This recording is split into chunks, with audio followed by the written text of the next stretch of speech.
You've built this incredible organization with, let's call it, a fraction or a micro fraction of capital that your peers in the industry have used, but yet you took me, it wasn't a video, we went in the ride, fully autonomous, no driver.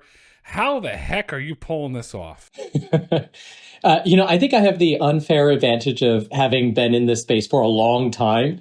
So dating back to DARPA Urban Challenge in 2007, I've been working on this ever since. And, the way that we built May is based on, well, as you know, the multi-policy decision-making, a very different way of thinking about building the technology stack. And it really is a reaction to how hard and how expensive it is to build an autonomous system in the traditional data-dependent way. What were the origins of the MPDM? How did that come about, and what is that unlocking for May? Yeah, the big challenge in the traditional sort of AI universe, and, as a recovering academic, a professor of artificial intelligence at the University of Michigan, I've built a lot of AI systems in my life. And like a lot of people, I believed that data was ultimately the way that you would win. The more data you collect, the better the model you can build, the more effective your system is going to be. And this actually panned out in a lot of disciplines like speech recognition, game playing, protein folding, you name it.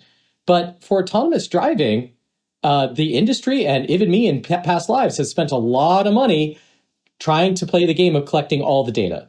And here's the fundamental problem in my mind.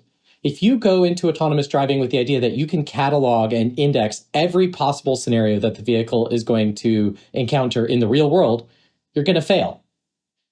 And so what you fundamentally need to do is you need to develop a technology that can handle unseen edge cases, situations that the vehicle's never been in before, the same way that a human can reason through a new situation they've never encountered before.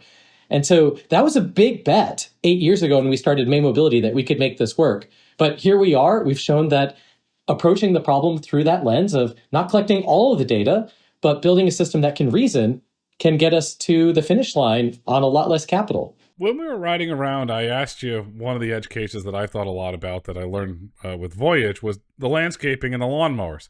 You said, oh yeah, we solved that. And I was like, what? How did you get through that? Because sometimes, the lawnmower goes into the street and the vehicles to react.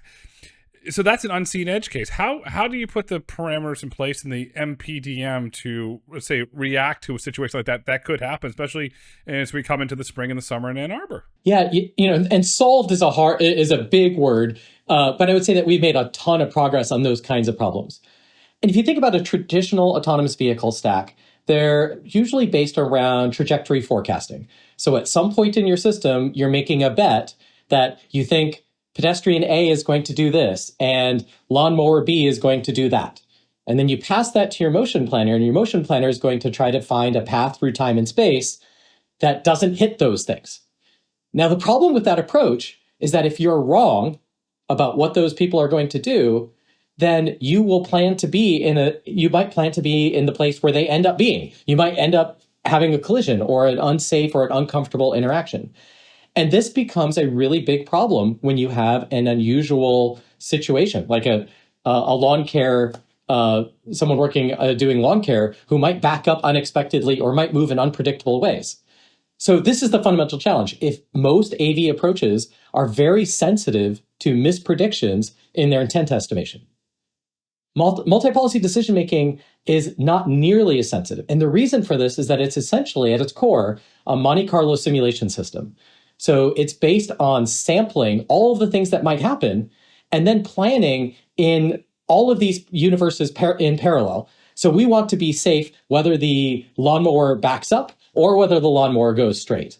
And that's what our system does. And it allows us to handle what is sometimes just inherently uncertain. We don't know what that guy is going to do next, but we can plan a path for the vehicle, plan a strategy for the vehicle that will be safe either way.